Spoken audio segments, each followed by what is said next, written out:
Hello hi నమస్తే welcome to big news. నేను మీ గౌసుద్దీన్ షేక్. ఉన్నదే రాస్తా, చూసిందే చెప్తా. జల్పల్లి మున్సిపాలిటీలోని అత్యంత ప్రమాదకరమైన విషకారకమైన పరిశ్రమలపై పీసీబీకి ఫిర్యాదు అందింది. అవును, జల్పల్లిలోని ప్రమాదకరమైన పరిశ్రమలకు సంబంధించి తెలంగాణ పొల్యూషన్ కంట్రోల్ బోర్డుకు ఒక ఫిర్యాదు అందింది. Jalpalli municipality BRS working president పీసీబీకి ఈ ఫిర్యాదు చేశారు. జల్పల్లి మున్సిపాలిటీలోని వందలాది పరిశ్రమలు ప్రమాదకరమైన కాలుష్యాన్ని వెదజల్లుతున్న మున్సిపాలిటీ ఎలాంటి చర్యలకు పూనుకోవట్లేదంటూ ఆరోపిస్తూ ఆయన పీసీబీకి ఫిర్యాదు చేశారు. వెంటనే ఈ పరిశ్రమలను గుర్తించి కాలుష్యకారకమైన పరిశ్రమలను గుర్తించి వాటిపై చర్యలు తీసుకొని ప్రజలకు కాలుష్యం నుంచి విముక్తి కల్పించాలంటూ ఆయన పీసీబీకి ఫిర్యాదు చేశారు. జల్పల్లి మున్సిపాలిటీలో కనీసం అట్లీస్ట్ ఒక అడుగు ముందుకు పడిందని చెప్పొచ్చు.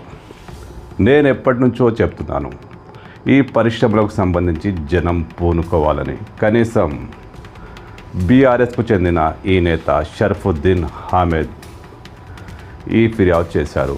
ఎన్నాళ్లుగానో తాను పోరాటం చేస్తున్న ఈ పరిశ్రమలపై మున్సిపాలిటీ అధికారులు ఎలాంటి చర్యలు తీసుకోవట్లేదని, దీనివల్ల ప్రమాదకరమైన కాలుష్యం జల్పల్లి వాసులను ఇబ్బందుల పాలు చేస్తోందంటూ ఆయన ఆరోపించారు. తాను గతంలో జల్పల్లి మున్సిపల్ కమిషనర్కు కూడా ఫిర్యాదు చేశానని, కానీ కమిషనర్ నుంచి ఎలాంటి స్పందన రాలేదని, పరిశ్రమలు ఇంకా కాలుష్యాన్ని వెదజల్లుతూనే ఉన్నాయంటూ ఆయన ఆరోపణలను గుప్పించారు. ఇందులో భాగంగానే ఆయన పీసీబీకి వెళ్ళి అక్కడ అధికారులకు ఇక్కడి సమస్యలకు సంబంధించి ఒక వినతి పత్రాన్ని సమర్పించారు. అట్లీస్ట్ ఒక అడుగు పడింది. బీఆర్ఎస్ నాయకుడు దీనిపై స్పందించాడు. నేను చెప్తుంది ఎప్పుడు ఇదే, రాజకీయాలకు అతీతంగా, అది కాంగ్రెస్ కావచ్చు, బీఆర్ఎస్ కావచ్చు, బీజేపీ కావచ్చు, మరో పార్టీ కావచ్చు, ఈ పరిశ్రమలపై స్పందించాల్సిన అవసరం చాలా ఉందని గతంలో అనేకసార్లు చెప్పాను. ప్రజల్లో ఎలాంటి కదలిక లేదు. షర్ఫుద్దీన్ హామీద్ మున్సిపల్ కమిషనర్ను కలుసుకొని ఫిర్యాదు చేశారు, కదలిక లేదు. ఇందులో భాగంగానే ఆయన పీసీబీకి వెళ్ళారు. సరే, ఇది మంచి పరిణామం. మరి ఎందుకు ఈ పరిశ్రమలపై అధికారులు యాక్షన్ తీసుకోరు? ఎందుకు వీటిని పట్టించుకోరు? జల్పల్లి చుట్టూ అనేక కంపెనీలు పొగ కాలుష్యంతో జనాలను ఉక్కిరిబిక్కిరి చేస్తున్నాయి. మున్సిపాలిటీ కార్యాలయం ఎదురుగా కూడా ఇదే పరిస్థితి. అయినా ఎందుకు పట్టించుకోరు? జనం విస్తుపోతున్నారు, కానీ జనంలో కదలిక లేదు, జనంలో ఎలాంటి అలికిడి లేదు. పొగ కాలుష్యాన్ని అలా పీలుస్తూనే ఉన్నారు.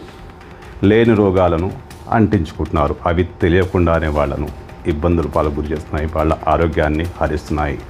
మరి అధికారులు ఏం చేస్తున్నట్లు? ఎన్నోసార్లు ఎన్నో వార్తాపత్రికల్లో ఈ కాలుష్యం గురించి వార్తా కథనాలు వచ్చాయి. అదిగో చర్యలు తీసుకుంటున్నాం, ఇదిగో చర్యలు తీసుకుంటున్నామని అధికారులు చెప్తూనే ఉన్నారు.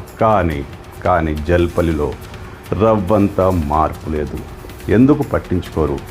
జనాల్లో వస్తున్న చర్చ ప్రకారం మున్సిపల్ అధికారులు, ముఖ్యంగా కింది స్థాయి సిబ్బంది ఈ పరిశ్రమల యజమాన్యాలతో కుమ్ముకయ్యారట. వారికి నెల నెల మామూళ్ళు వస్తున్నాయట. ఇది నిజమేనా? ఇందుకే ఈ పరిశ్రమలపై యాక్షన్ తీసుకోవట్లేదా? ఎందుకు పట్టించుకోవట్లేదు? ఆమ్యామ్యాలే కారణమా? ఏదైతేనేం జల్పల్లి మున్సిపాలిటీలోని పరిశ్రమలను, ముఖ్యంగా ఓల్డ్ జల్పల్లి చుట్టూ ఉన్న వందలాది కార్ఖానాలనొచ్చు, కంపెనీలనొచ్చు, గోడౌన్లనొచ్చు, ఇవి రాత్రిపూట ఎంత కాలుష్యాన్ని వెదజల్లుతాయో జల్పల్లి వాసులకి తెలుసు. మూగగా నిరసన వ్యక్తం చేస్తున్న ప్రతి జల్పల్లి వాసికి తెలుసు. ఎందుకంటే వీళ్ళు బయట మాట్లాడరు. ఎలాగో షర్ఫుద్దీన్ హామీద్ మాట్లాడాడు. ఇది అభినందించాల్సిన విషయం. ఆ పార్టీ ఈ పార్టీ అని కాకుండా ప్రతి ఒక్కరూ ఈ పరిశ్రమలకు సంబంధించి మాట్లాడాల్సిన అవసరం ఉంది. అయితే షర్ఫుద్దీన్ హామీద్ ఇచ్చిన ఫిర్యాదుకు పీసీబీ స్పందిస్తుందా? పీసీబీ గత చరిత్రను, ఇప్పుడు నడుస్తున్న చరిత్రను గమనిస్తే ఎన్నో ఫిర్యాదులు వస్తాయి, ఎన్నో కంప్లైంట్లు వస్తాయి, అన్నీ బుట్టదాఖలు అవుతాయి. మరి ఇది కూడా అలాగే అవుతుందా? అలాగే అయితే ఈ ఫిర్యాదుకు అర్థం లేదు. ఇది ఒక్క ఫిర్యాదుతో ఆగాల్సిన అవసరం ఎంత మాత్రం లేదు. ప్రతి ఒక్కరూ స్పందించాలి. ఏ పార్టీతో సంబంధం లేకుండా నేతలందరూ నడుం బిగించి పోరాటానికి దిగితేనే జల్పల్లి కాలుష్యరహితంగా మారుతుంది.